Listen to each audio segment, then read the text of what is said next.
And we good. All right, let's get started in three, two, and one.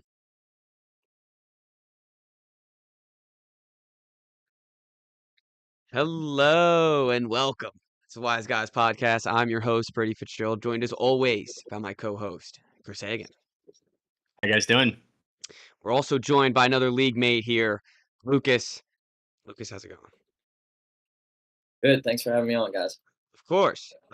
Just as a little tidbit for the listeners, we will be previewing the rest of the NFC and AFC East right after we interview Lucas about his fantasy team. Um, we know. I'm sure you guys are getting bored of listening to everyone's fantasy team, but you know, We we might have find our priorities flipped here. we might, Our fantasy league and then the NFL. but that's okay. It's our show. We get to do what we want to do. So, It's true. Lucas, you already know what I'm about to ask you, but what was your strategy going in to this fantasy draft? I wanted to draft a pretty balanced team, which I think I did, but I also think I definitely made some mistakes. Maybe not mistakes, but I have some questions post draft for sure. And But I was what just do you trying think to go those balanced. mistakes are? I think if I drafted CMC instead of Chuba, I think I'd be a top 2 team this year, Okay. but that would hurt me in the future, I think. I think Chuba is going to be good, so we'll see. I think he's gonna be good too. He had a solid end of the season last year. He came out to be like almost a surprise RB1, and I think he can carry that momentum, especially as you said for the next coming years. Yeah, I mean, he was top 14. Chuba 2024. So if he can keep that up, maybe get top 10 this year, I'll be happy. I also think that if you took McCaffrey there, then you'd be investing in McCaffrey, Tyreek Hill, and Debo, which Yeah, it would have been. I think having Chuba there instead of McCaffrey is definitely improving your long-term outlook. Especially since you do have investments with some of those older receivers. Although you did balance them really nicely with some of the younger guys, I will say. Yeah, Yeah, I think I followed my strategy pretty well, I was honestly. just about to say. I was just gonna say you have a pretty balanced team, young, old, um, proven veterans, a couple guys that haven't done anything, um, as in rookies and stuff. Um, so what other mistakes do you think you had? You said you saw a couple. Yeah, yeah, I think that Chuba one could bite me because I feel like, especially in a 14-man dynasty, you have to build for a certain year. Like you either should build to win now or win later. After thinking about it, it's like why have a team to go eighth, sixth to eighth every year, you know? So I'm thinking eventually, if I am in contention, we'll make some trades, trade away some first round picks, or trade away players, get some first round picks. We'll see. But mistake, maybe Joe Burrow instead of Kyron Williams. Round might bite me. I don't really like any of the other quarterbacks who went later. I feel like I would have reached for Drake May. And I would have been calling you up, trying to itch for him. I like Kyron. Kyron just got with real NFL news just got an extension. I think he's making an 11 million per year for the next 3 years. I am not the biggest Kyron fan. It seems like the Rams really like him though, and I think we're always looking for someone to. He's like a boring running back that we're always looking for someone to replace which is why I took um, what's his name from Michigan, who they drafted last year. Like, That's the thing, Brady, is so are Yeah, they. Blake Corum. Yeah, They've drafted a running back in the third round and the fourth round in back-to-back years now. That's the thing that throws me off about Kyron is obviously he's been an awesome fantasy running back and real NFL running back the last 2 years, and they just signed him to an extension. But they also keep drafting running backs. yeah, and they And had I that feel like in weird. that offense, all of a sudden it could be all right, you're out. Yeah, now it's like it's not even Corum, it's like Jaquez Hunter or whatever his name is. Mhm. Um, what scared me with Kyron is last year they had that weird preseason moment where they're like he might be a kick returner, and I was like, that's kind of a red flag for me. And then he scored a touchdown, I think, every week that he played. So he was a beast. I saw some stat where he touched the ball on like 40 something percent of their possessions or like on their like downs. Wow. It's Um, crazy. yeah, I do think Joe Burrow going that high is worth it, especially you didn't have I mean like maybe you would have wanted like a Jalen Hurts, but he doesn't like another guy that's not very flashy. He gets the rushing touchdowns that which is what you want in fantasy, but Joe Burrow could pass for 50 touchdowns in a season and A just be million electric. yards. Yeah, exactly. Well, and And he has the the weapons to do that. extending of Chase and Higgins and then not signing Trey Hendrickson, like defense is still gonna suck and they're gonna be in shootouts. So they don't have money to pay defensive guys. So like the investment, while maybe not wise on their end, is going to make him a better fantasy quarterback. Maybe not better, but like at least consistent with what he's been the last couple of years when healthy. For sure. I had him last year in my redraft. He was a baller, so I He's do awesome. think Yeah. yeah, I do think that he's a good pick there. And Um, I'm like he'll mad have I had weeks him where even he wins you MVP the week. last year. And then oh, he could have won it too if they just made the playoffs. Just won a couple more games. Um, I wanted to ask you about Tyreek Hill and Matthew Golden. Two either going to be home runs or maybe some swings and misses. How are you feeling about those two guys as your backups to Lad McConkey? Which is going to be you know he's going to be solid. So like Lad is like you know he's going to be a solid wide receiver for like the next probably 5 to 6 years. Knock on wood. yeah, my first four picks I think will all be solid. One at each cornerstone position, so that's nice. And then Tyreek Hill and Matthew Golden. Golden's been getting some hype at camp, so I think he could be good. And then Tyreek Hill, I just felt that that was the best value for what that spot was because I don't necessarily like DJ Moore because I don't think Caleb's great. Mhm. I don't think I didn't need Drake May there, so I didn't find anyone else attractive to my team at that point. So I think Tyreek makes he could be a top five receiver easily.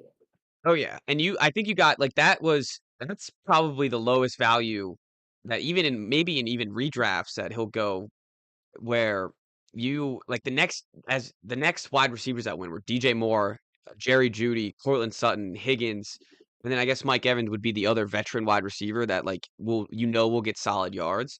But when you can get Tyreek Hill or Mike Evans, it depends on what your risk factor is, but most people I think want to take the home run swing and try to go for Tyreek Hill. Yeah, I mean, like Yeah, we're talking about a guy who's in redraft league is probably going in what like the 20s. Mhm. You get him here in the fifth round of a 14-man league. That's what in the 50s. So, I mean, you're definitely set up well for this year. Like everything went wrong for them last year, and you know, we'll talk about them in this episode. But there's also the possibility that if things get wrong again, that he gets moved, and then he's probably in a better situation. So like, there's no questions about the talent, obviously. It's just how many more years can he do it? and if Tua can stay healthy and unconcussed, Correct. Yeah, and as Chris said, we'll get into it, but if he does get injured again, you might see one of the like you might see Tyreek Hill on another team by the end of the season. So he already made that trade request. It already seems like he wants to leave Miami. So the possibility of him going to a better quarterback that can stretch the field with him would help you out in fantasy tremendously. I would think so. I would hope so. The I want to bring up, I guess, one of I think you're gonna say is one of your mistakes would be your second running back is he's got to be someone that comes out of the woodworks here.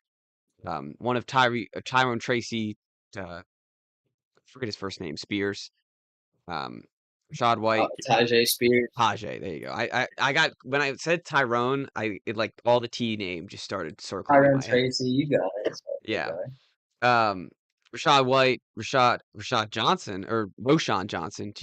Both all these first names on your team are very similar with the running backs, and then Tajay Brooks. So one of these guys, you know, if and they're kind of handcuffs, but Tajay Spears could get the starting role. Tayon Tracy was the starting role last year, could definitely keep his job. Um, which one of those guys do you think by the end of the season are you gonna try to keep or um, try to be excited for starting instead of just praying when you start them?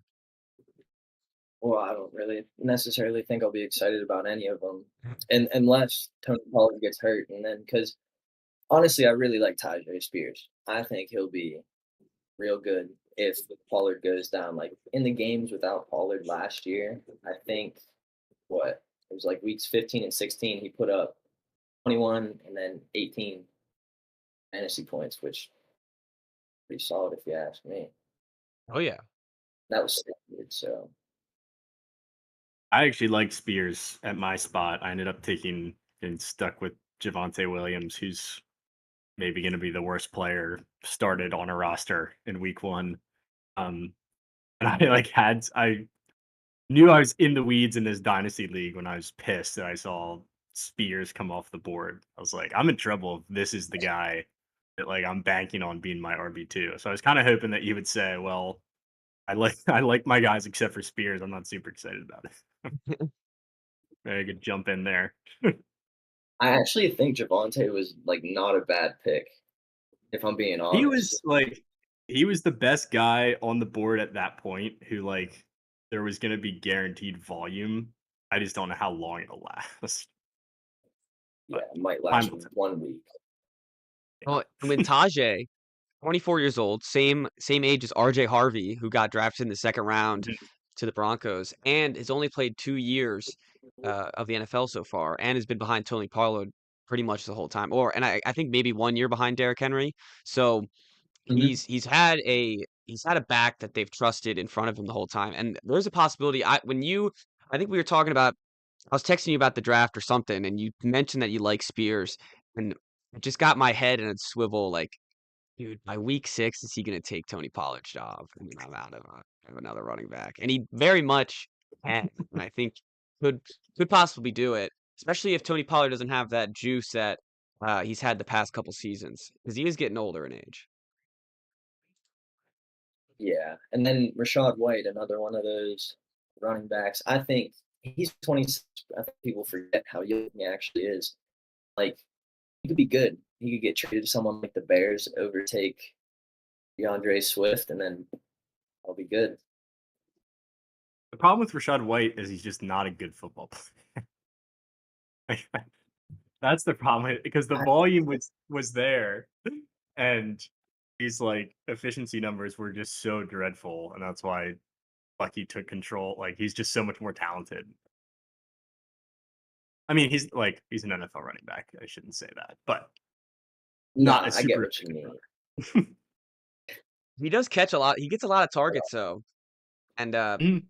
that could be that could be useful for either another team or the Bucks eventually down the season. But I'll give you guys my three favorite picks to end off the little draft recap here. All right, man. Love it. All right, so my first, Debo Samuel at 9-7. Really like that pick. Again, same thing with like the Tyreek Hill value at that spot. I think I got him at a great time. I think arguably he could have went 1 or 2 rounds before that. I think he's going to be real good. Yeah, I like that pick. I think he's another guy that people think he's like 35, and he is like he's 29, which is kind of right where this receiver he kind of tends to be. But with a guy like Debo Samuel, he could definitely you could definitely see him even with a reduced role later on in his career, still have that value that NFL teams are going to be looking for. People also forget he had pneumonia last year. Oh yeah, big time. People definitely forget So that. Mhm. for what it's worth. Yeah.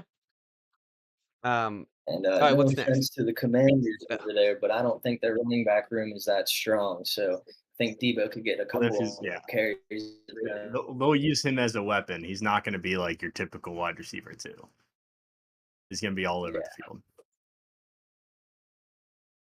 And then I got what is it, Elijah Arroyo for Seattle. Even when I drafted him, even knowing they had Noah Fant, Font, I don't think he's Noah Fant was that good. So I figured Arroyo would overtake him anyhow in maybe a year or two, but seems like he's pretty good right now. So we'll see what happens with him. I think if he turns out real good, maybe move on from Brock Bowers.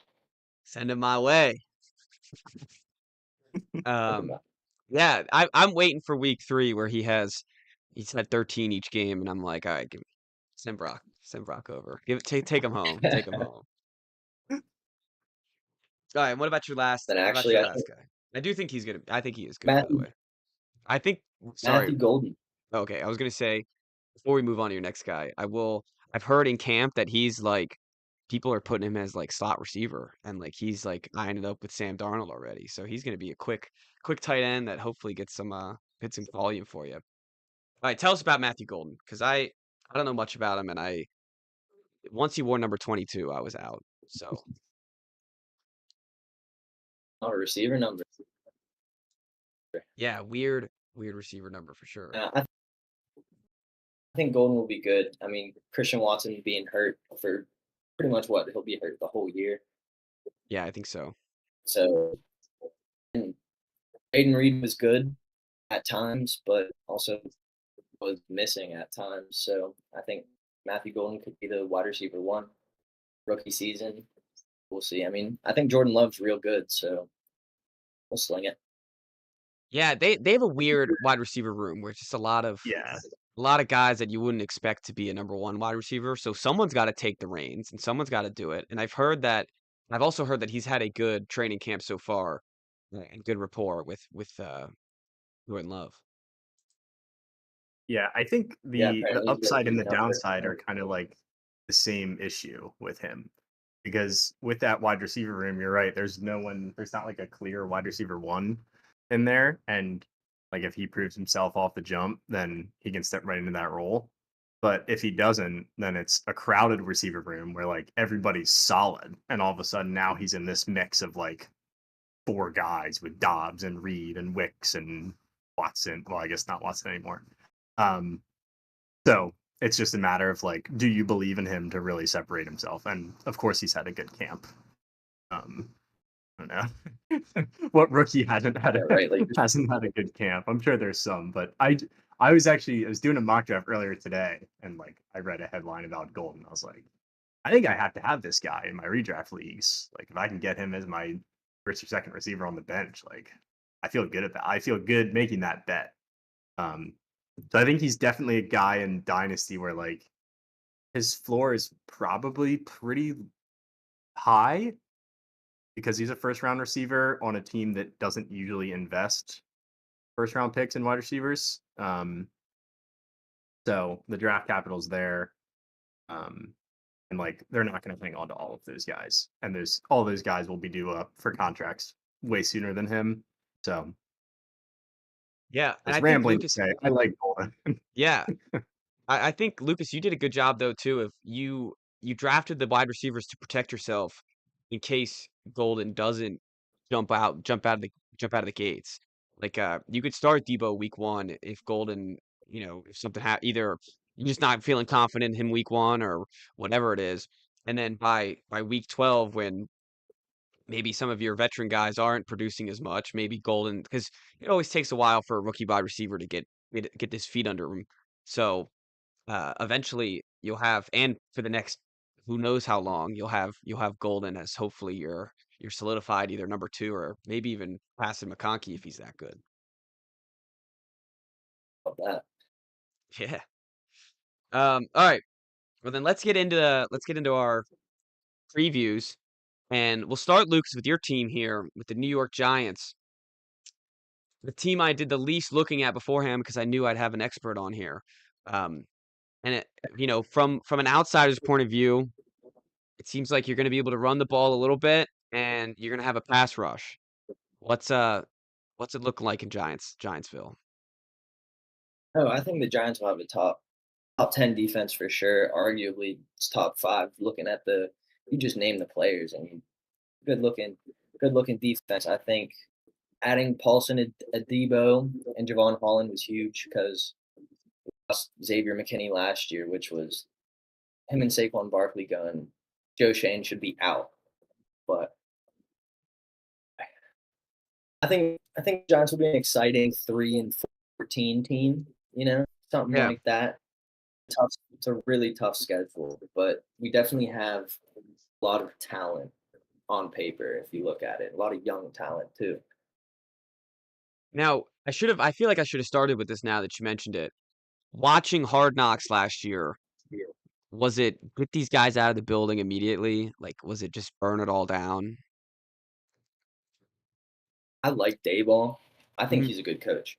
If I you like can Daboll take too. a Daniel Jones led team to the playoffs and get a playoff win, you're a pretty good football coach. So I think he's good. I just don't think they put enough pieces around him to really so that he could do anything until now. Really like bringing in Russell Wilson. He'll be a good mentor. He's maybe the only quarterback in the league who would be okay with mentoring a younger player. Yeah. Um, Jameis Winston's great vibes. So a lot of the stuff they did, but watching the Hard Knocks, Shane should go. Yeah, and it stinks because it seems like you followed it up with a good draft with Neighbors and Tyrone Tracy and a couple other draft picks that you guys had, and then this year you guys did the same thing with Abdul Carter, traded up for the guy that they wanted in Jackson Dart, and so it's hard to watch that Hard Knocks film and have him be so naive with the Saquon Barkley. And I was listening to Saquon on Pardon My Take, and he said, a lot of other teams wouldn't have let me hit the market, just like tagged me and stuff like that. And he was like, it was actually good by them to do that. But Saquon also on the show came back to them and let them try to match it. And you could watch it live, him not matching Saquon Barkley. It it's disgusting, and it's really and Shane's son is like laying down and like they're talking about the drafts what for last year, and he's telling him to trade up and get Jaden Daniels. What do you know? Jaden Daniels is the new shit. I mean, In that all is fairness, true. there was no way they were going to trade up to get him. I don't think there was an offer good enough to be made. That is true. And I think that they did the best with their draft pick of last year with Neighbors being, I mean, he might be a superstar for a while now here too. But it was funny, as you said, just the kid going, dude, you only get this job once. Go up and trade for Jane Daniels. Like this guy rocks. Um, that is He it. does. He rocks. He does rock. Um, so let's talk about the defense. Uh, the pass rush, of course, is going to be like I feel like everyone could name the four pass rushers on the Giants off the top of their head, pretty much. Not with Abdul Carter in there. Um, what about the secondary besides Paulson Debo and Devon Holland? Like Deontay Banks, he had a decent year last year, right? Or was it He was bad. bad? He And was bad. Really bad. Drew Phillips, I think he was what was he, a Kentucky guy? I don't even know where Phillips is he's. nice. Drew Phillips is a great nail, great slot corner. He graded out really well. I forget what like the PFF stuff, but Yeah, of course. apparently he was real good on it. So, and Tyler Rubin, our other rookie safety, he could be pretty good too. So if those two pan out, then I think it was what Cordell Flott. He was another corner who was like playing next to Banks last year, Mhm. and Flott actually played better than Banks. So it'll probably be a battle between those two for the second cornerback. So we'll see. But Deontay Banks was a first round pick, so the potential to be good. It's Out just of the Maryland. Giants never draft corners. Eli Apple, and who's that other dude from Georgia, Baker, and then now Deontay Banks. Yeah, Baker, I saw him on the Defenders playing in the XFL this year. First round pick. Um, and then what about your inside linebackers? Bobby Okereke had a great season last year. Um, I don't know. I didn't really know much about Micah McFadden. What do you know about him? Honestly, before he came to the team last year, I didn't really know, didn't hear about him. But watching games, I mean, my eyes were bleeding, but he looked okay. For all the people on the field, he looked okay. Yeah, I mean, 60 solo I think tackles, he's that's nothing to shy about. So, Yeah, I think him and Bobby next to each other are. I think they're solid because both pretty. They're like machines. They just don't stop. And that's really like when looking at some of the other teams, looking at their defenses, like that's all you really want. Some middle linebackers is just guys who are just going to fly over the field and tackle. You know. That's Um, what every team in the NFC East has. yeah, I was noticing that in the NFC East that there's one of the strengths I think with all of the teams is that their linebacking core is pretty solid. Um, For sure. what about the O line? You guys have put a lot of investment into it, and now I'm seeing Jermaine Illuminor as the right tackle. As a Patriots fan, I know that he stinks. So that I is was that the one of their glaring one? prize free agents in Hard Knocks. It was one of the prize free agents. I remember them uh, bragging about that in Hard Knocks. But I mean, O line is definitely going to be a problem when Evan Neal is more than likely going to be a starting right guard.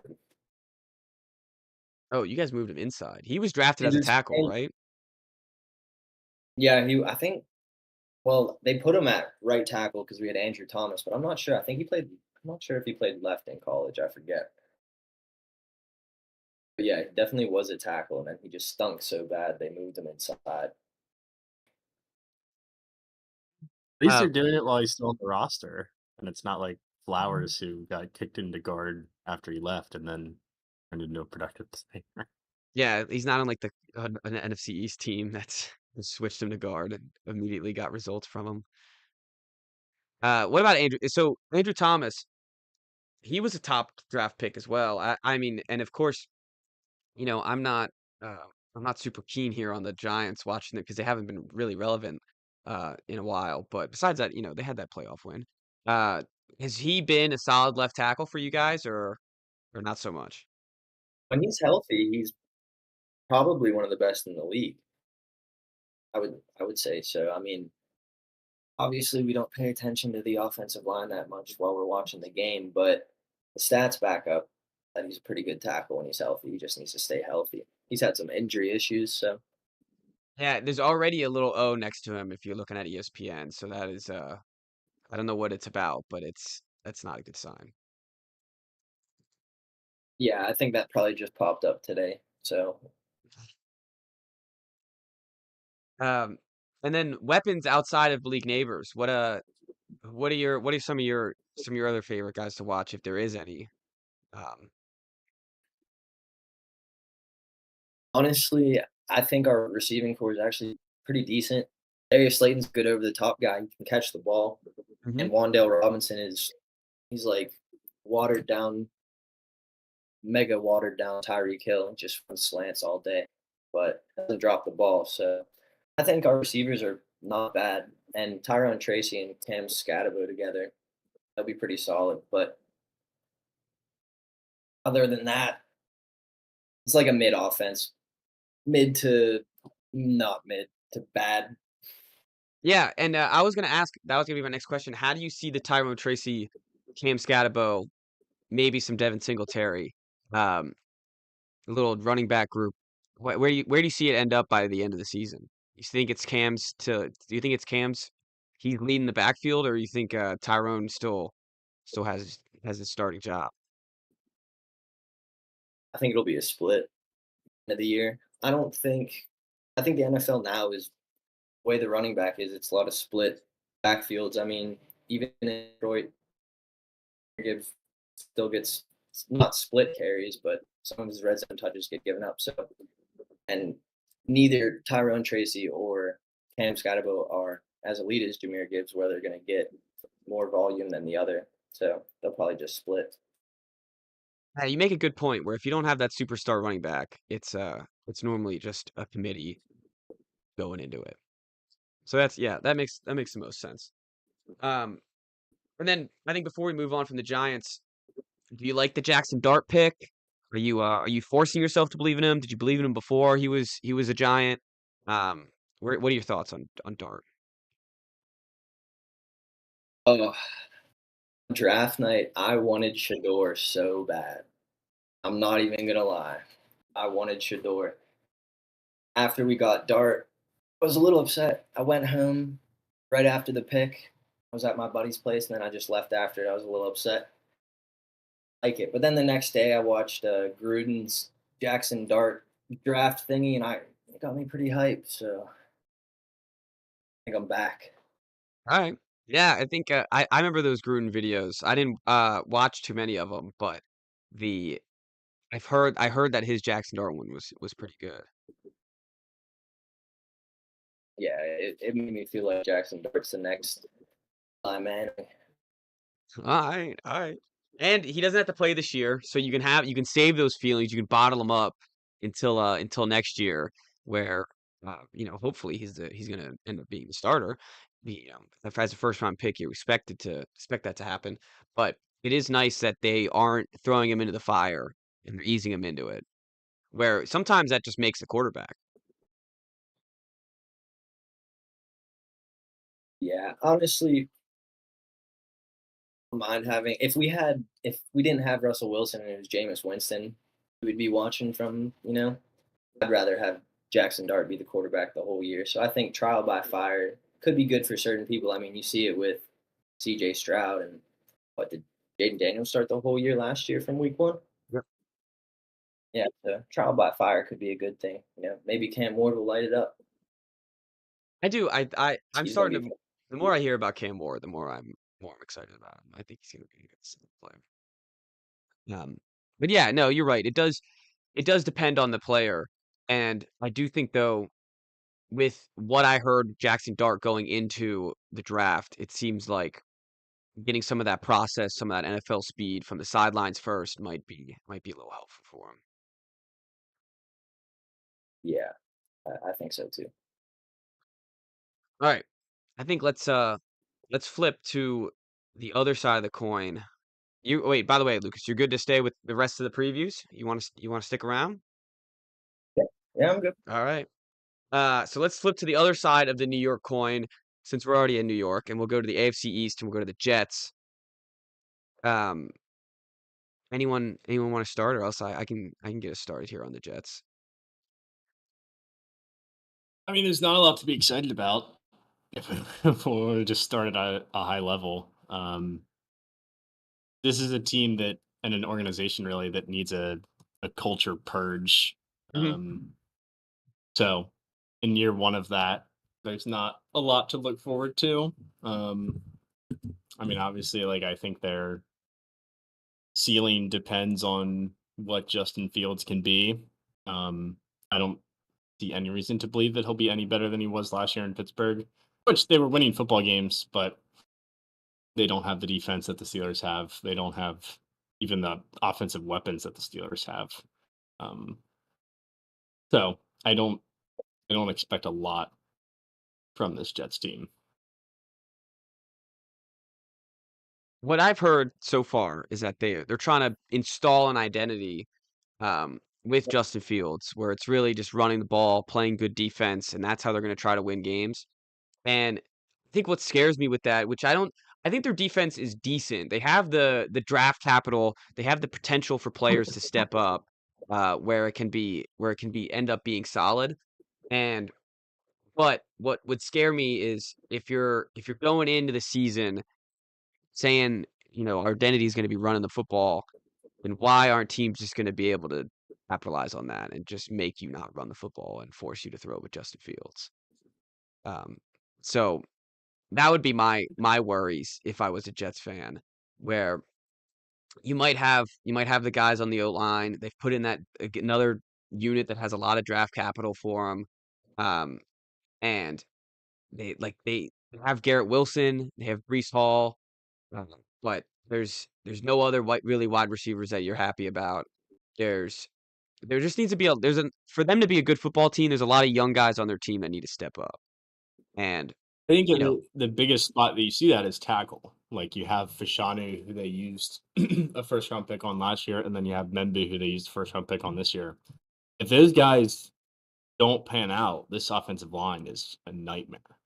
oh yeah, yeah, it is. And And like your Elijah whole Vera Tucker's identity. good, and Yeah. we know he's good. but the other guys are all pretty much question marks too.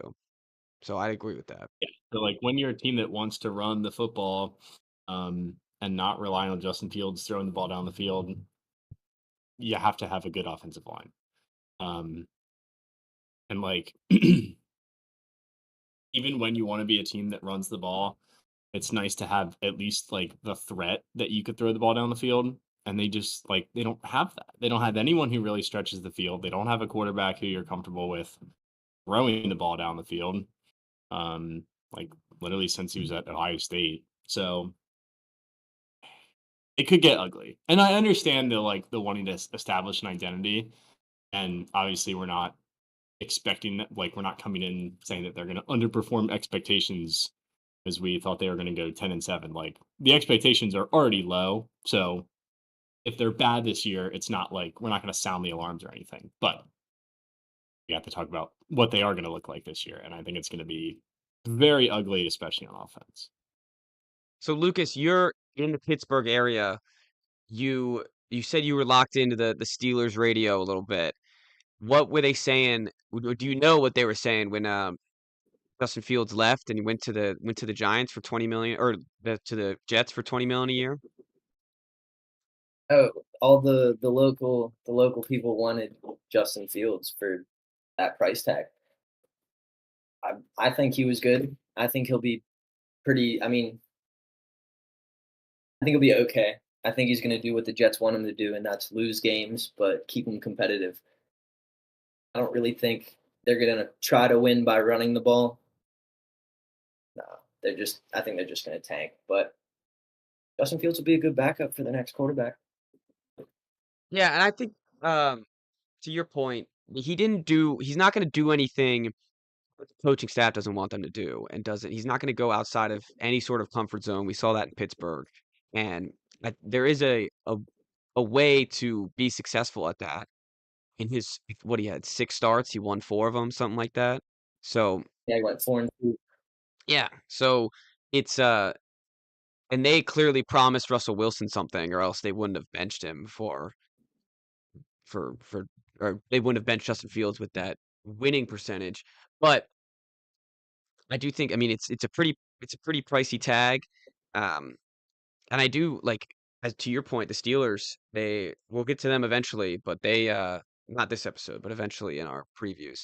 And they uh they ended up with Aaron Rodgers, which might not be much better than what they had last year.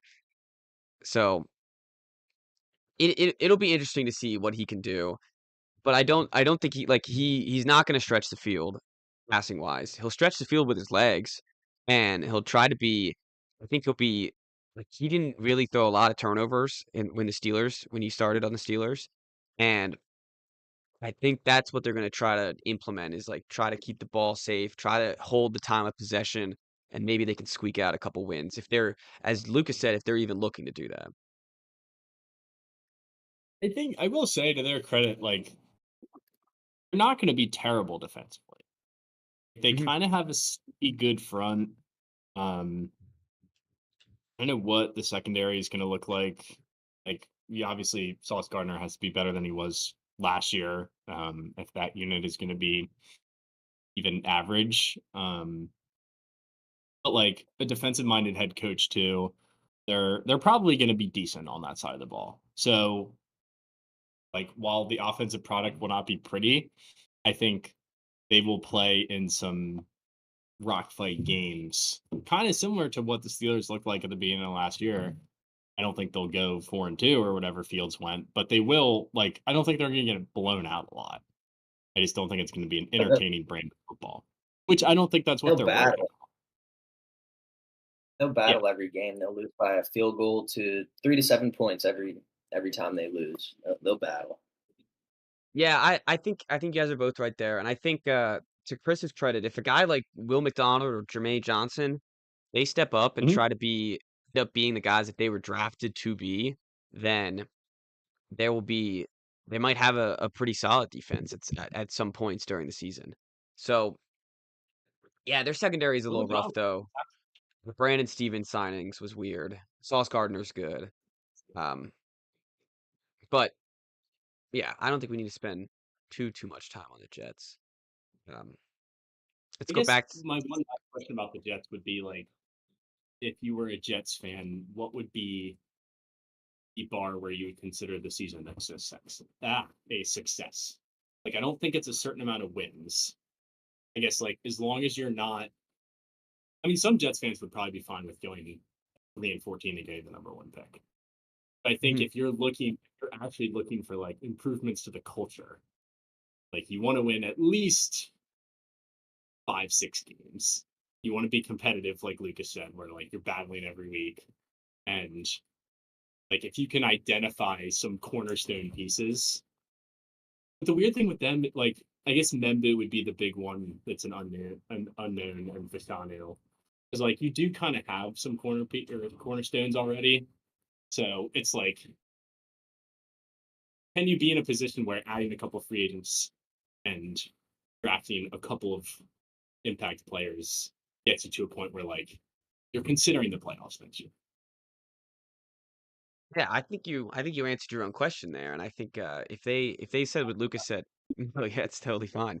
If they did what Lucas said and they lose most of their games by 7 or 3, and they don't look like their their coaching is the problem, and it doesn't look like they're pissing down their legs, then I think that's a win of a season. Even if you go 3-14 and or maybe 5 wins, like I think that's what they're trying to see is not there's not incompetence on either side of Yep, the ball. it's tough for them to do. That's not an That's both New organizational York. issue. Yes, We're it is. asking the It's Jets to not be confident. We might be asking too much. We also like we don't know what Aaron Glenn's going to look like as a head coach. Which because yeah. like I feel like with these first year head coaches, we always think, especially when it's a guy like that that comes from a rebuilding situation and isn't one of those like offensive gurus. We just expect there to be a culture shift, um, and then to like really create this identity that's not just based on fancy offense like Mike McDaniel, Hmm. but he might be disaster. So I guess that's just another unknown to like a throw wrench into things. It's how little we know about what he'll look like as an NFL head coach. All right, I say we should zigzag and go higher up the food chain and then go back to the NFC. So we'll go to the Cowboys next. Um, you guys both hate the Cowboys. What are you guys' outlooks here on the season?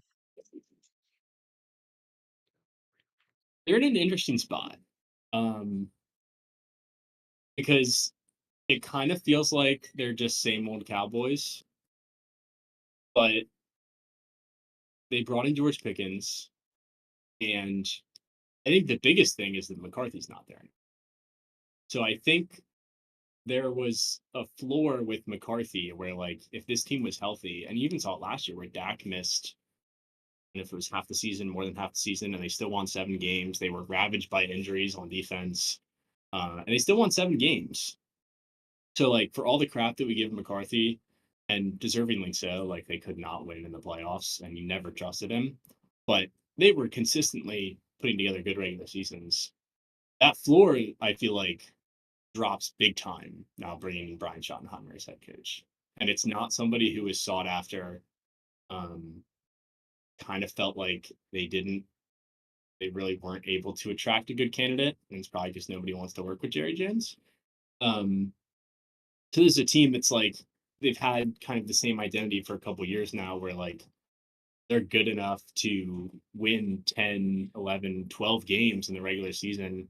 They are strong on offense, they have a good pass rush, and then they get into the playoffs and they get boat raced by somebody or they look terrible. But like I don't know how much of that regular season success we want to give McCarthy credit for because they have had a good roster, and I feel like it's been deteriorating for the last couple years. Um, and the defense is just not super impressive. Like outside of the pass rush, and even then, outside of Parsons, like they're not. They have a couple of unknowns, so I don't think they're going to be good on defense. So that's kind of why I say same old Cowboys because the offense looks There's no reason why the offense shouldn't be good. I guess the O-line isn't in great shape, and they don't really have much of a running game, but, like, they're gonna be able to chuck it. Um, but I do think that there's definitely a much lower floor with them than there has been in years past. I agree with everything Chris said for sure. I It is the same old Cowboys. It's almost as if you copy and pasted Tony Romo, Des Bryant, and Demarcus Ware, but it's Dak Prescott, C.D. Lamb, and Micah Parsons. They're real good, but like Chris said, they're going to lose in the playoffs. That's my take on the Cowboys. I think they're extremely top heavy. I mean, they Mm. have, as Lucas you just pointed out, they have 4 star players, um, and and then the rest are a bunch of guys. Like, and not like a bunch of guys who have been around, but just guys who are on a football field. And it like Parsons makes that defense. If he doesn't, of course, there's this whole saga going on where Jerry Jones he talked to Micah Parsons in a conversation. They apparently got to contract conversation. Then Jerry was like, "All right, done deal. Let's get it signed." And the agent was like, "What are you talking about? I haven't been involved in these discussions. There's nothing on paper. This is not a valuable contract or a valid contract to hold him to." And that seems like it's gotten some bad beef with with Micah Parsons. But the reason why I didn't want to lead with it, or we haven't really led with it even the last episode, he's not going to get traded. He's not. It's not going to happen. Um, Maybe a team will give him 2 first-round picks, which I think he's worth 2 first-round picks, but the Cowboys always do this. They're taking the headlines. Um, he'll be signed by week 1 or we'll then we'll start talking about it. Yeah. If Probably he's sign holding him out at in the the games, last then possible moment for the most amount of money possible. that's what they did They with think Dak that they're Prescott. smart. And CeeDee Lamb, they did the And same thing. They think that they're so smart, they think they're playing hardball, and then they end up signing their guys to way more money. And Parsons even said it in his tweet. He was like, I would have signed last year. My agent told me you should wait. And he's like, no, I just want to get this done. So, yeah, there's it's I like their draft pick in Tyler Booker. I think that he'll be around for a while mhm. to try to help out their offense. But they're like historic, at least in the 2010s, offensive line of these guys just every year they're phenomenal. It's not the same O line that it has been. And I do think that there's a way. I don't know what their schedule looks like, so let me look that up real quick. But you know, they could definitely like sneak in a couple regular season games. But if they And do end up making the the playoffs, it's NFC gone. East schedule is pretty tough as a whole. Yeah, I mean, they play the You like Bears, the Jets, AFC West and Panthers. the I mean, Cardinal. Like they could surprise a couple of these teams, but like when the Chiefs come to town, the Lions come to town. I think the Giants are going to give them trouble with their pass rush. Um, that's going to be the Broncos. They're going to be getting skunked in some of these games. I think they're really going to struggle against teams that can run the football well Yeah, because they don't have much of a presence on the D line. Like other than Osa, like they have no linebackers. Overshown is I think is going to be out the whole season. Um, and yeah. They like had to they sign have Kenneth Murray. one who's like a useless run defender. I don't know what Ezraku is going to look like as a run defender, but it's yeah. I don't. I think it's going to be like they're going to be a sieve for teams that want to run the football against them. I don't think it's going to be difficult. And we talked about it with Javante Williams. They can't really run the football. No, they can't. It seems like Miles Sanders, which he is on the injury report today. But before that, it seemed like he was taking some of the reps in camp, which Lucas you picked up, by the way. I was actually mad that you picked him up. You were like a day ahead of me. I was like, one more good story from Miles Sanders, and I'm gonna take him. But um, Like so Jaden Blue is fat, right? he's Or he's lazy, just lazy. lazy. Lazy, not fat. Um, So they it's a weird team. And I do think that there's a little bit of Bengals in them where they could be in some shootouts with their wide Mhm. receivers and with Dak. But their defense is going to get shredded in most games. I actually think that's a great comparison because you do have like Pickens and CD are not Jamar Chase and T. Higgins, but it's a really good wide receiver room. And obviously, Dak is not Joe Burrow, but you have similar struggles. And you have one really good pass rusher who is having contact issues. The problem is you don't have Joe Burrow and Jamar Chase to mask some of those flaws. You have Dak Prescott. So I think they're a Walmart Walmart Bengals with probably a worse coaching staff with a harder schedule. I agree with that. You take that like that probably gets you 6, 7 wins on the season. I don't want to predict them to go like to finish that poorly just because they haven't had that bad of a season as long as Dak is healthy. But I kind of predicted last year that they were just going to blow up, and they really didn't. Like they kind of held it together, even though they didn't. Like they finished 7-10. But yeah, I remember he was playing quarterback. Um, like at some point, this even with Dak, this thing is going to implode. Completely agree. And I do think there's guys in their secondary that could step up, but it's unlikely to Diggs is also mask. out, I think, the first half of the year, which doesn't help. Oh, is he out Looks that like long? I Devon. know what he tore his ACL uh pretty far into the season, right? Yeah, I forget where I read this morning, but I saw like 8 games probably. Mm. So yeah, that would definitely be brutal for them. Um, all right,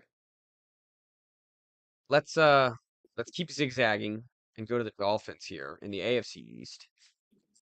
And the Dolphins is the first team I looked at, and they they have this is how I start. They got two wide receivers, they got a running back, they got unproven D line, Bradley Chubb, and a terrible secondary besides uh, Minka Fitzpatrick.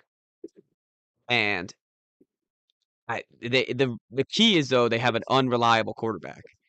If if he can't stay healthy, this team doesn't they don't adjust to whatever quarterback is playing. So if Zach Wilson's out there or even Quinn Ewers, they're going to be playing the Tua offense, and the offense just isn't the same without Tua. So they're another top heavy team that I think will be will have. I think they're going to have a lot of struggles this season. The tough thing about having an unreliable quarterback in terms of like he's had a lot of concussions because he gets hit. What you don't want to pair that with is an offensive line that sucks. And their offensive line is not very good. And their longtime tackle just retired.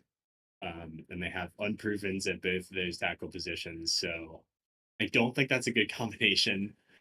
Because it does like you're right. If Tua is healthy the whole year, then they're probably a pretty decent like they will be good offensively. They're probably a pretty decent football team. But that's a major if, and we haven't really seen it um, outside of maybe 23, where Hmm. he was healthy most of the season. If he misses games, like they're anemic, they cannot score points. They look like South River. Um, Not that South River against an NFL team. South River had some good years while we were there against other teams. You heard Faust is listening. He's like sitting at Yeah, home, I was like, a little bit yo. worried.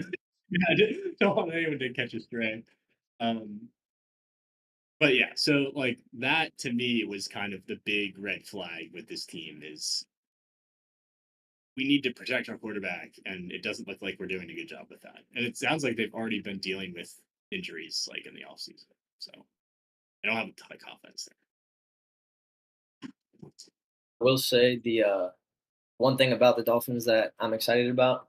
I also think they're not going to be that great, but I think their D line could be pretty good.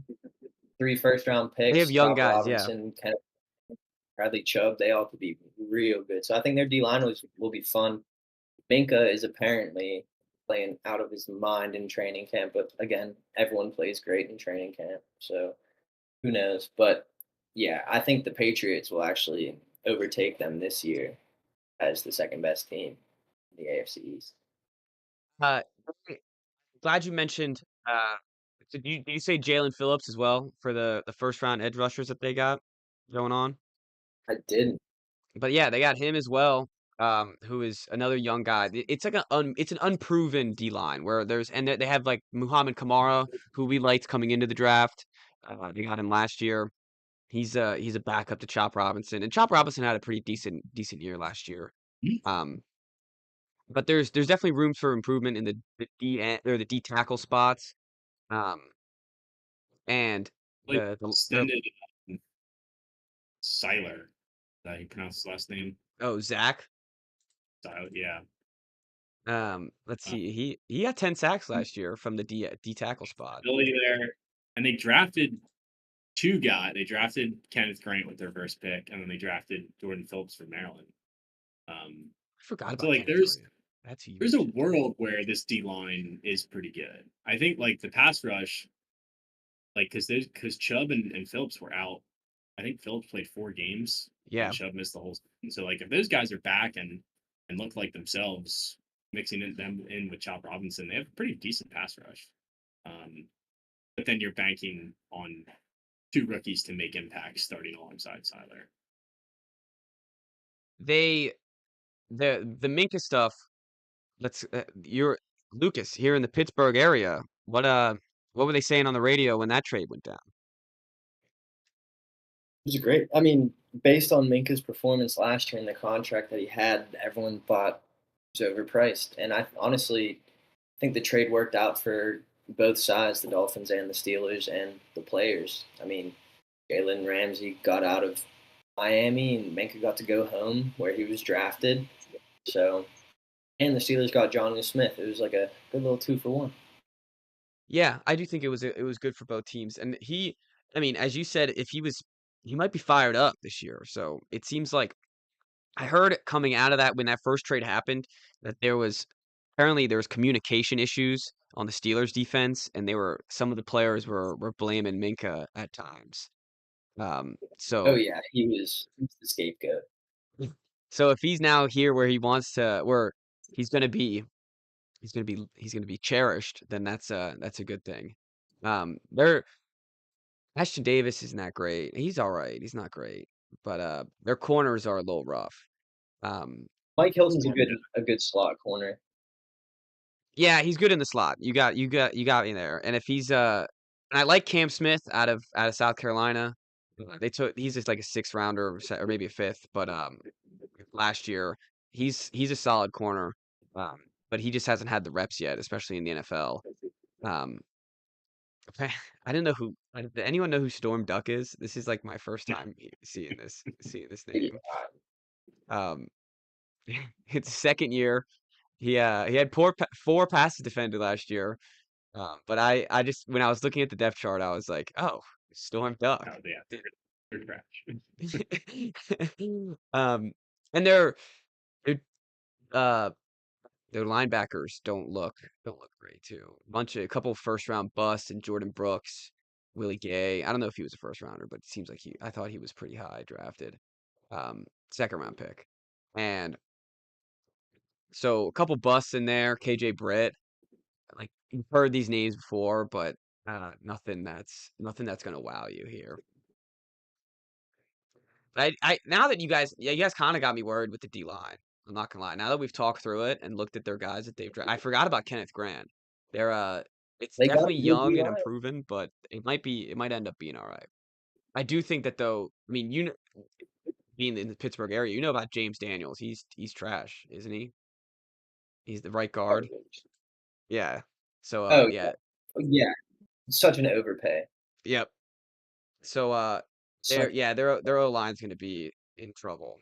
And that's not who you want for basically the face of concussions in Tua Tagovailoa. Um, do you expect anything from former Giant Darren Waller?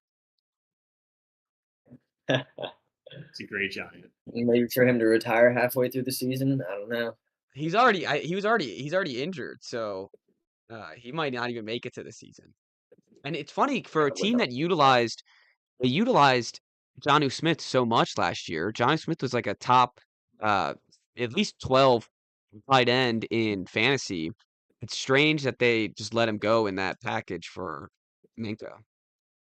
he was their best pass catcher for the last what back half the season. Yeah. But so yeah, I'm kind of shocked too. Um, but with Tua at the helm, they should be decent enough, and hopefully they can protect him enough to do that. I do love Achan. Doesn't get a shout out enough because if Tua's not there, he's just part of the mess that is going on in that offense. But a home run hitter if the offense is clicking. All right. Should we go? Actually, let's keep going zigzagging. We'll go to the Eagles, the Super Bowl champions.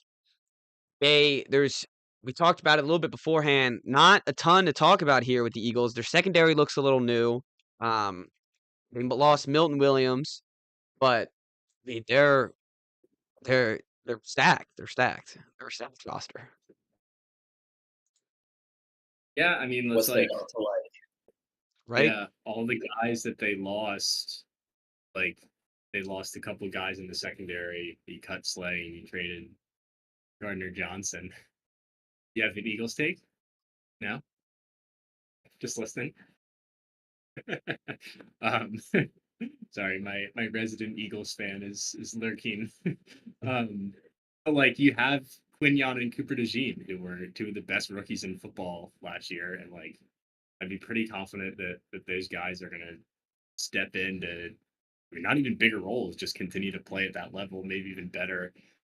Um, and then like you lose Milton Williams and Josh Sweat, but like you already have a surplus of talent on the D line, so they probably won't be as impactful, but like the best players on the D line are still there. Like Jalen Carter's still there, and Jordan Davis is there, and like Nolan Smith is there.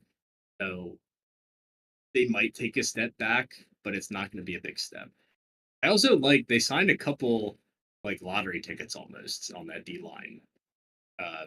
Josh Uche. Ojulari and Uche, yeah, one of those guys is going to be good. Yep. Like you know that they're just going to turn him into an impactful player like they did with Zach. I like Okonkwo too. I think he'll be solid in the run defense. Um, I asked my resident Eagles fan. I said, give me some insights. What are even some weaknesses on the team? He said, too much swag, balls hang too low, too many bad bitches around. They get too much money. That's what he said. And I told him I could use none of this on the pod, and he's not helpful. But here he is being helpful on the pod. Um, the He did say that the weakness could be in the D line depth, which you just said. After Carter and Davis, there's not much in the D line, um, which just means, like, honestly, it just means that they're going to have to play more and they're going to have to step up in those spots.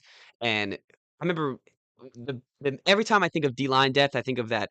Maybe it's the week 1 or 2 of the Buffalo Bills 2 years ago, where they just showed both their lineups and they could have been. It was like on a Sunday night football or a night game, and they're like, these are the backups, and it's like they looked all like they could just all fill right in. Um, and that's how they were last year. And they got Kobe Dean looking a lot better in the second half of the season. They kept Zach Bond, and then drafted Jihad Campbell, who won't even have to play that much. Um, Jeremiah Trotter too could be another one of those lottery ticket guys that Chris you were talking about, where he could just get free on a couple plays and makes himself a lot of money in free agency somewhere because the rest of the D line's doing their job. They just traded for Jacorian Bennett, a former Terp, Yep. and he had a solid year last year on the Raiders, so that helps out there. A little bit weak in secondary as well, but they had basically 2 rookie of the year cornerbacks in Cooper DeJean and Quinshon Mitchell. So I mean, that third corner is the question, but it could go to Kelly Ringo, could go to Adoree Jackson, now could go to Bennett, and even Eli Rex has had some moments in this Vic Fangio defense. So there's there's not much to talk about with this team. Their offense is They're exactly good. the They're same. real good. Yeah, they actually they offense Lost Kellen upgraded. Moore, so Yeah, another coordinator gone. yep. That really hasn't bothered them before. Good They point. got better on the O-line with Kenyon Green from the Texans, who they just he was a first round pick that didn't work out, and they're probably just going to figure out a way for him to work out on their offensive line if he ever even needs to play. But yeah, they're just and like what sucks too is that they have the right mentality. Like all the players are saying the right stuff about the Super Bowl win and like we're 0-0. Like that all happened last year. Like there's there is too much swag on this team sometimes, and I know you guys don't want to hear it because you're rivals for them. But there is I don't like the Eagles either. They beat the Patriots in the Super Bowl, but they're looking ready to go after the Super Bowl again. I will say two coaching related things. First of all, how much credit does Vic Fangio get for where they're at right now? Because that defense was dreadful towards the end of 23. Like I think they lost like 6 or 7 in a row, and it was just a nightmare. And that's like everybody wanted Sirianni fired, and you bring in Fangio, and I guess like crushing your first 2 draft picks, like having Always them helps. both be at your worst position on that side of the ball, that helps. And good players make good coaches, but still, like I mean, he's the Dark Lord. He's one Hmm. of the best defensive coordinators that we've seen. Um, so I guess I'll like just to say shout out Uncle Vic. Yeah, But Uncle Vic. the other thing is, if they start 1-2, is he like are we just right back to where we were at the beginning of last year, where we're talking about Sirianni being on the hot seat again? Like how much time do you think he's bought himself after winning a Super Bowl? Because like there's a world where they could start 2-2, 3-3, and then all of a sudden it's like the panic button's getting hit way sooner than it should be. Oh yeah. Oh yeah. I don't think it means anything, but like that would be the one thing to like could be a storyline. The guy I got the insight from, and Lucas knows him, lived with him. By week 3, we're sitting on the couch watching Sunday football, and he's like, "Man, the Eagles suck. They're terrible." He's like, "They're awful." Um, so that'll be it. To your point, Chris, it'll be like week 4. If they're 2-2, it's all We panicky got on them. let's we could play the schedule game. I know they have Dallas week 1, so that's what's that? You need pressure to make diamonds. That is a good point. Maybe Yeah, say pressure to make Cowboys, diamonds. Chiefs, Rams, Buccaneers. They could easily be 1 and Well, 3, the Bucks always beat them. and then the If they start Broncos. 1-3, you gotta slam them to win the Super Bowl. Their odds will be Yes, crazy. yes, yes, yes, and they play the Broncos. They could be 2 and 3. I mean, we're doing the schedule game here on August 6th, but you never know what those are all five good It'll be deja teams vu if besides the they go Cowboys. get their asses kicked in Tampa Bay, and then like everybody's panicking. Oh yeah. That's exactly what happened. Um, Lucas, I mean, you had a quick thought just saying that um that there's not much to talk about here, but you got anything on the Eagles? They're just good. I mean, they should be the favorite to win it again. They're the best Hmm. team all around, Are they? offense, defense. That's a good question, actually. I I would say I don't know. The other team, the last team that we're going to talk about is also another roster that I look at, and I'm like, I think it's the Chiefs, Eagles, Bills. I think the Ravens. I think it's Are the Ravens Ravens have Ravens a up good there? Eagles. roster too. I do think I think the Eagles are the best though. Unless they get an injury, there's like, and it's hard Mhm. because it's we do this in every sport every year. It's the team that just won, so it's like we've seen them most recently do it. We know how they do it. We know how they're going to do it this year. Um, and there could be some step back, but I just have faith in the main guys that they're starting here. I will say, like, to play devil's advocate, Yeah, there has to be regression, particularly from Barkley. There's no way that he touches the ball as much as he did last year. And like he has had some injury stuff in the past. So for him to play another full 17 game season is probably unlikely. And if he does, he's not going to touch the ball as much as he did last year. push it 400 So times. Yeah. So like that's not sustainable. And he touched it another like 150 times in the playoffs. So Yeah, we're they're gonna exaggerating have those to numbers, but they're pretty close. They're very close to what we just so said. like does the offense take a little bit of a hit because they have to throw the ball more? But again, like even if they do, they were so dominant down the stretch that like this team takes a step back and they're still like we're not talking about them like barely making the playoffs. We're talking about them playing closer games in the playoffs Hmm. on their way to an NFC Championship. To Chris, your point, in a redraft league, would you guys both would Saquon go number one? Uh, no. Lucas, you're shaking your head No, romantically. no. I actually had this conversation with someone the other day. My top three would go Jamar Chase, Jameer Gibbs, Jay Jettis.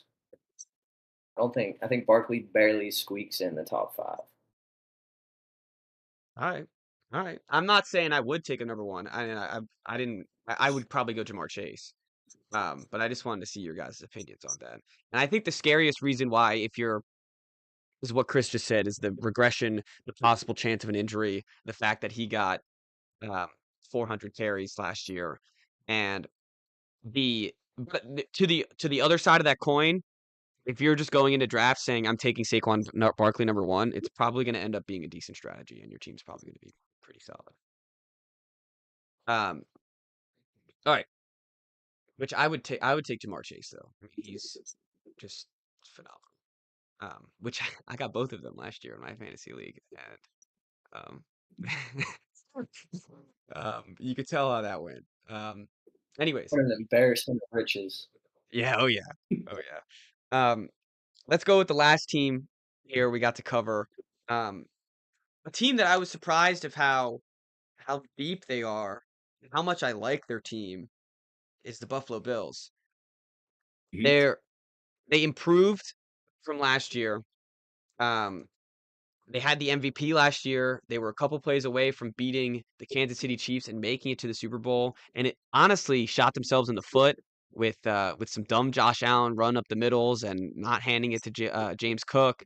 Um, and Gabe, they really kind of blew that game. But it's the ball. what'd you say? Said Kincaid. Yep, Could have caught that ball. yep. And I think I like you're same with the Eagles. You're looking at some of their depth pieces that are going to be impactful this year is the key to their offseason. And of course, they got Joey Bosa, which has just flown under the radar for the whole offseason. Mhm. It seems like nobody's mentioned him in any sort of preview that I've looked at. And I think he's going to be a beast on this D line. And but I was looking at Josh Palmer. I mean, I think that guy's 25 years old. He never really had the opportunity to star in the Chargers.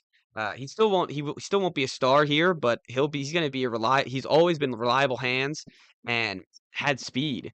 And I think him next to Shakir and Coleman, and then as backups you have Elijah Moore and Curtis Samuel. I think that this receiving core is the best that Josh Allen's had in his career. Besides, I Still guess, not saying much. With yeah, no, I guess he Diggs. just had Diggs and that's it. But like, who was their Nicole second guy at Gabe. that point? Wasn't it Gabe Davis? Yeah, who's not on a team right Yeah. now. Big game Gabe. Big game Gabe. Um, I think their O line's phenomenal, and they're starting to get, as I talked about last or with the Eagles, they're starting to get that second D line that can really play for them. They got Daquan Jones.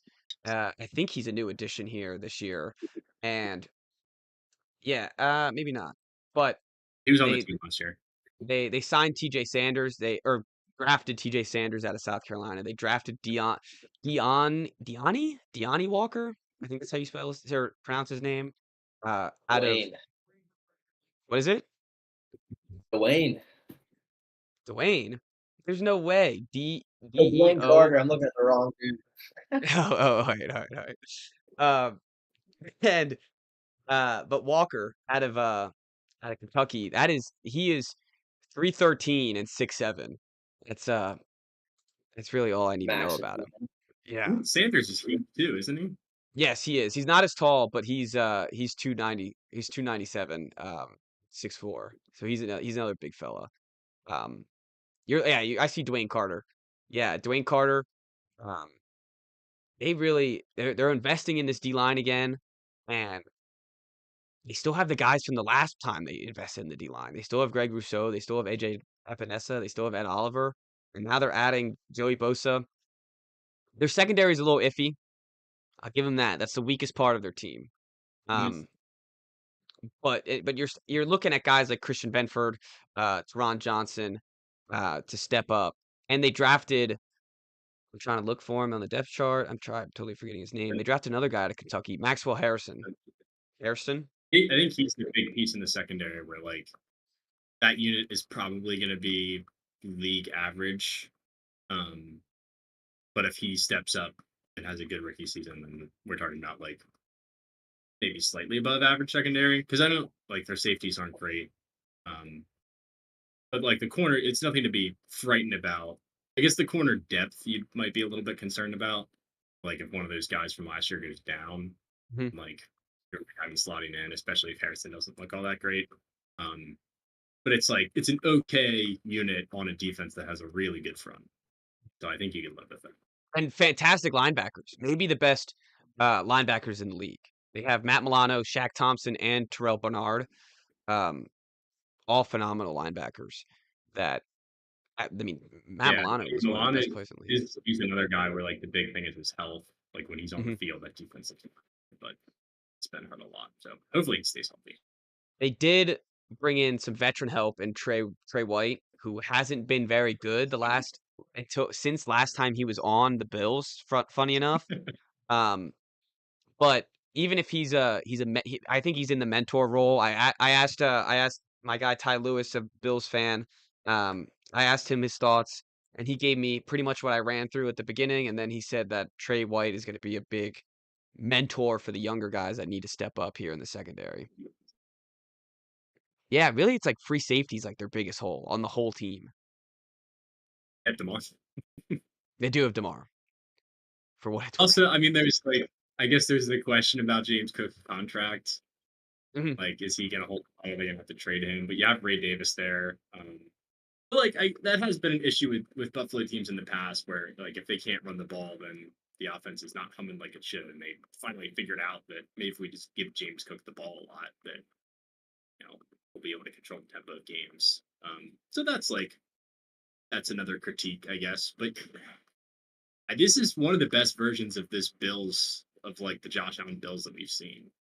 And I think we Completely agree. forget that like last year when we came into the season, when we did this version of the podcast, we talked about how they were in a rebuilding year, basically.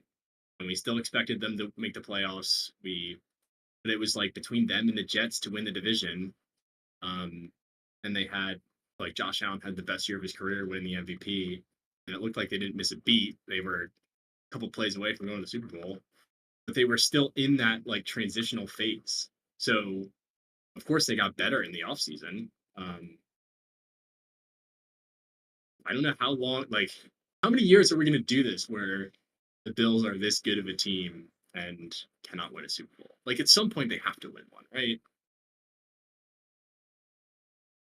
You seem skeptical here, Lucas. I They have mean, to. as long as Pat Mahomes is in the league, he might be haunting Josh Allen. It's the only problem. Like they really could have. I mean, Eagles were pretty much unstoppable in that Super Bowl. I don't know, like could have beat them with the way they played, but I think if the Bills were in last year's Super Bowl instead of the Chiefs, it would have been a lot closer. Sure. It's almost the same question with the Ravens, who we'll get to as well, where it's how many of these great rosters can we see not even make it to a Super Bowl? And It was a flat it's circle. almost like Just beat by Mahomes. yeah, and it's almost yeah, they play in the divisional round, you get whooped by Mahomes in the championship.